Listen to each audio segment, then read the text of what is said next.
Aaron Rodgers and the Steelers are currently 1-1 on the season after defeating the New York Jets in an electrifying game last week. They lost to the Seahawks today, 31-17. We'll talk about both teams in this video, but let's start off with Aaron Rodgers and the Steelers. Entering halftime, this was a very good football game for the Steelers. You were up 14-7, and it's not over until it's triple zeros on the clock.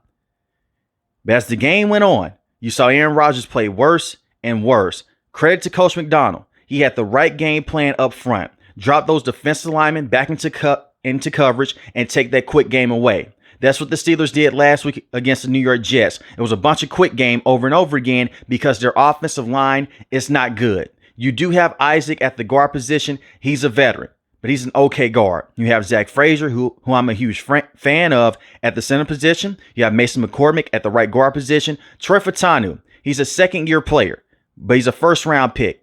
They need him to perform better long term.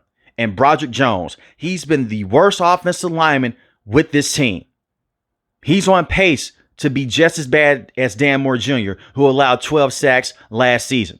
I believe that the offensive line coach with this organization is terrible. And the offensive line play has not been the same since Mike Munchak left and he became the offensive line coach with the Denver Broncos. There is something wrong with the coaching in the trenches with this organization.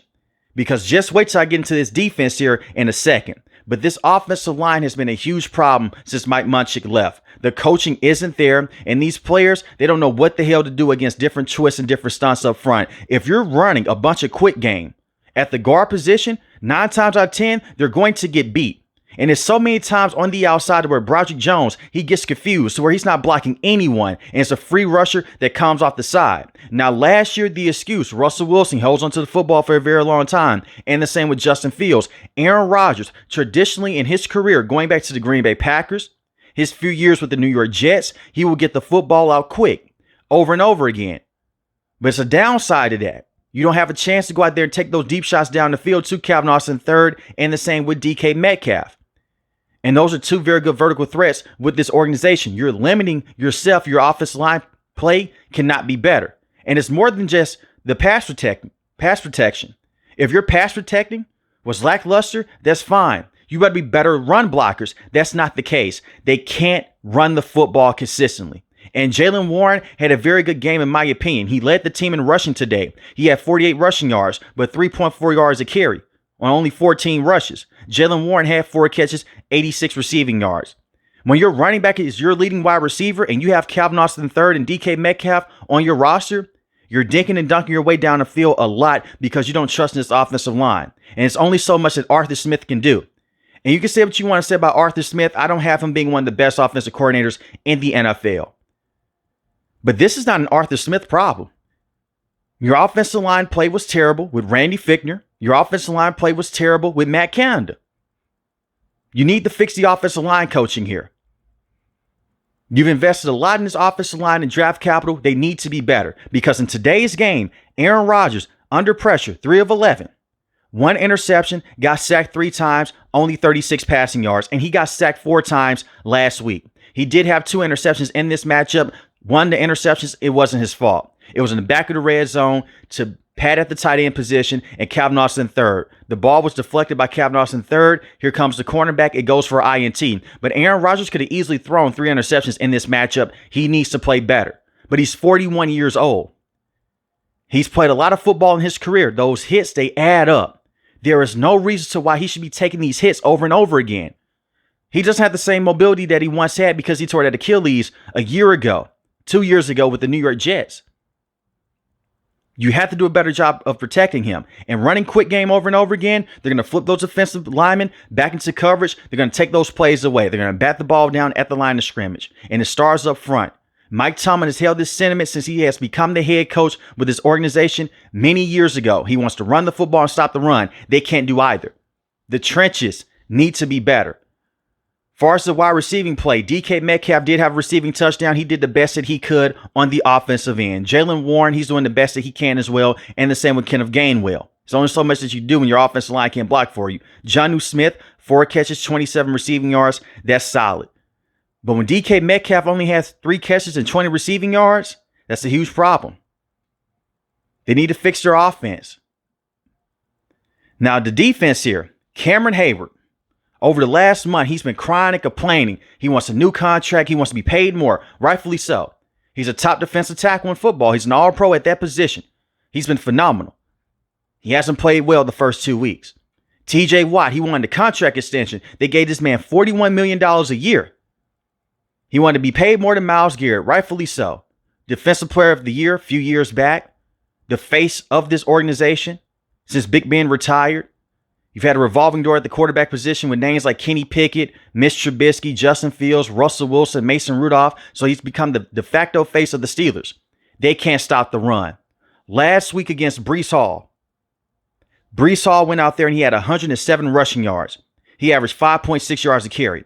They allowed 182 rushing yards as a team against the Baltimore Ravens in that playoff game. Many months back now, against Lamar Jackson and Derrick Henry, they ran them out the building over and over again. This has not been the case with the Steelers in the past. They have been very good against the run. And I don't want to hear the excuse with Derek Harmon. He's out. He's a rookie. He could change everything. If you're depending on one player to go out there and change your fortune, that means that your coaching isn't worth a damn on that side of the ball. And Coach Austin is not a bad defensive coordinator. The players don't have that grit up front. And if you want to be paid more, if you want to be highly paid at your position, you have to perform better. Now, it's not all on TJ Watt. It's not all on Cameron Hayward. It's not all on Patrick Queen. They have players around them. But you're the voices in that locker room. And you had a lot to say this offseason about getting paid. You need to perform better against the run. Kenneth Walker III today was getting whatever he wanted over and over again. Kenneth Walker III had 13 carries, but 105 rushing yards, 1 rushing touchdown, 8.1 yards a carry. Jackson Smith-Njigba, the slot wide receiver, 8 catches, 103 receiving yards. Cooper Kupp, 7 catches, 90 receiving yards. You're getting beat by the slot over and over again. Now, Joey Porter Jr., he was out. That could have possibly helped in this matchup against Cooper Kupp and the same against Jackson Smith-Njigba. But this is the crazy part. Jalen Ramsey came down with an interception.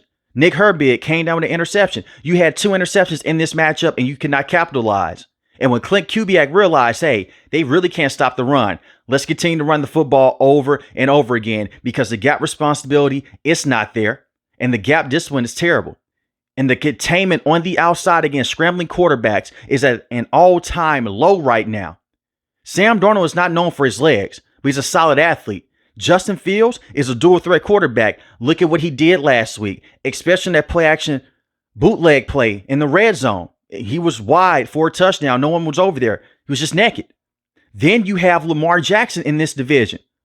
Now, in the past, he struggled against the Steelers' defenses, but over the last few years, he's gotten better and better, especially with the weapons that they have. And what do the Baltimore Ravens love to do? They love to run the football. The Buffalo Bills with James Cook and the same with Josh Allen. I bring up these teams because the Steelers, they find themselves in a tricky situation. You went all out this offseason. You bring in the 41-year-old quarterback. You make a trade to bring in a top wide receiver like DK Metcalf. You pay Cameron Hayward a lot of money. You're paying TJ Watt a lot of money.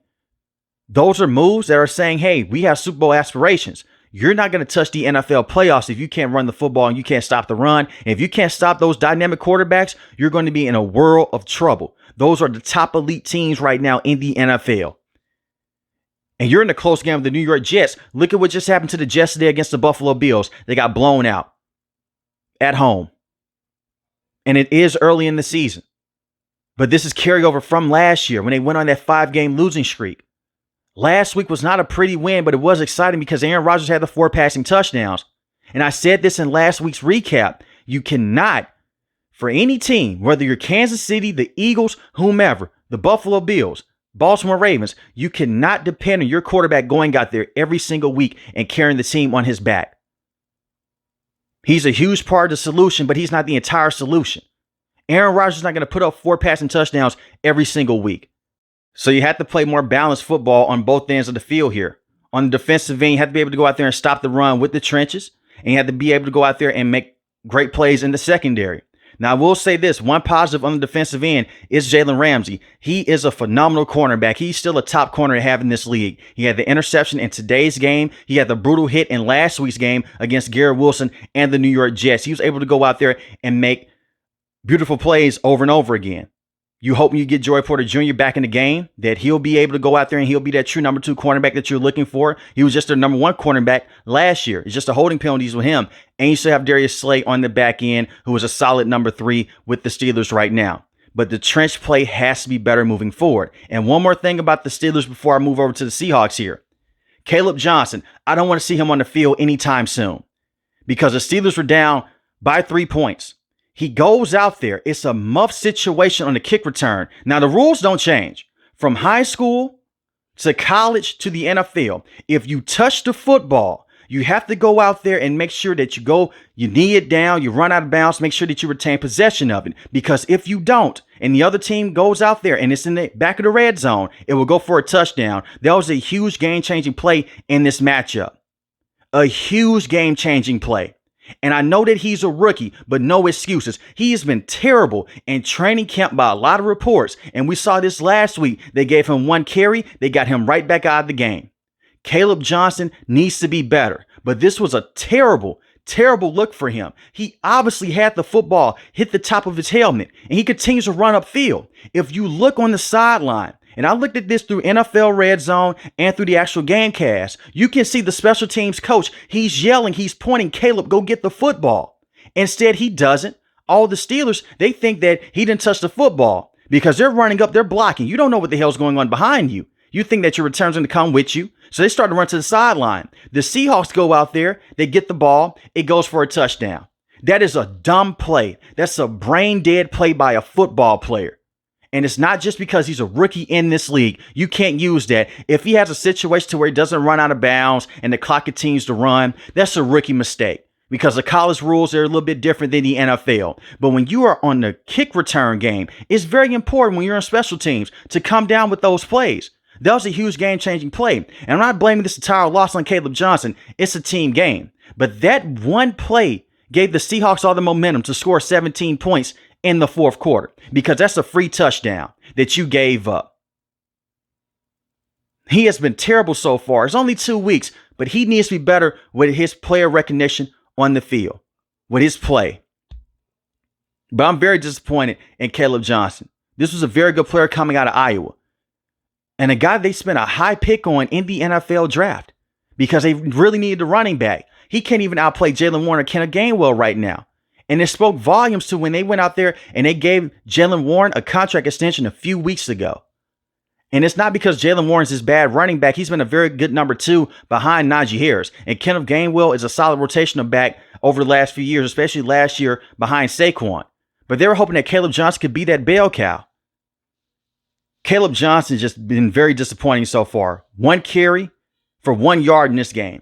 Now let's talk about Seattle here. I said all offseason long, I'm going to say it again. Sam Darnold is a solid quarterback in the right situation. He was able to bounce back and make throw after throw in this matchup, even when he had the 2 interceptions. Sam Darnold on the day, 22 of 33, 295 passing yards, only got sacked twice. He was able to avoid a lot of pressure and space by TJ Watt, and the same with Nick Herbig coming off the edge. Kenneth Walker III was the MVP on the offensive end in this matchup. 13 carries, 105 rushing yards, 1 rushing touchdown. Seattle is going to be a problem to deal with in the NFC because you have a great defensive mind in Coach McDonald. And you saw this in the second half of this matchup against the Steelers. And if your offense can just be balanced, and obviously it's not ideal for Sam Darnold to go out there and have the 2 interceptions. You'd rather for him to play clean. But in last week's game against the 49ers, they had that matchup in their hands, I felt like.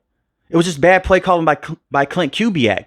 Let Sam Darnold go out there and stretch the field to other players besides Jackson Smith and Jigba, and the same with Cooper Kupp. And Cooper Kupp looked better in this matchup. 7 catches, 90 receiving yards. Jackson Smith and Jigba is a true number 1. 103 receiving yards on 8 catches. That'll get it done. Torrey Horton, the star rookie who has looked phenomenal in training camp and rookie mini camp as well. His first catch was receiving touchdown. 2 catches, 32 receiving yards. The biggest questions that I have about Seattle is can their offensive line go out there and perform to this level every single week in run blocking? Because if they can, it takes that pressure off of Sam Darnold, and he can take those deep shots down the field over and over again. But I love the way that Clint Kubiak called the game in the fourth quarter. It was flawless. Get the football to A.J. Barner, the tight end, and stretch out this Steelers team. Then we'll go back to tighter formations. They're a complete offense right now, and they're clicking on all cylinders when Clint Kubiak has trust in Sam Darnold, and the same with his offensive line and with the running backs coming out of the backfield. Now, when I look at the defense here, the defense, it's going to drive this team. Ernest Jones, he's going to be in the conversation to be one of the best linebackers in football this year. Was phenomenal last year against the run, continues to perform well. We're only 2 weeks to the season, but he's just a very good player in this system with Coach McDonald. He's the archetype that you would want at the linebacker position when you have a head coach like this that calls defensive plays. Byron Murphy Jr., very good defensive tackle. He had a sack and a half, and he was amazing at stopping the run. You have DeMarcus Lawrence, Kobe Bryant on the back end, Tariq Woolen, and they did this in today's game without Devin Witherspoon. Imagine if Spoon was out there. Who's their best nickel cornerback? You can just match him up on the outside, have him inside the nickel, blitz him off the edge. He's a maniac playing in the secondary. This is a fun Seattle Seahawks team, and I'm rooting for Seattle to make a deep run this year. Over the last few years, even when they had Pete Carroll and Geno Smith, there's just a couple pieces away. But you move off of Pete Carroll because you want a more dominant defensive attack. You have it right now with Coach McDonald. It's not easy going out there going against a veteran quarterback and Aaron Rodgers and fooling him. It was so many times to run that quick game. Coach McDonald said, you know what? I have something special for you. Let's get away from the blitz. Let's drop our guys back in coverage. And let's blitz our linebackers in certain situations. And it confused the hell out of Aaron Rodgers. You limited him in those big plays in today's game. Yes, the offensive line with the Steelers right now isn't good, but Coach McDonald, he can coach his butt off. And we saw this in his last year with the Baltimore Ravens. He produced one of the best defenses that we've seen over the last 10 years in the NFL. You love to see that if you are a Seattle Seahawks fan, but this was a complete game on the defensive end with Seattle. But let me know in the comment section below, how do you feel about the Steelers long-term with Aaron Rodgers for the rest of the season? And how do you feel about the Seattle Seahawks with Sam Darnold? If you're new to the channel, hit the subscribe button. If you like the video, hit the like button. Most importantly, want each and every last one of you guys stay safe, stay positive. Thanks for watching the video, guys. God bless. Peace.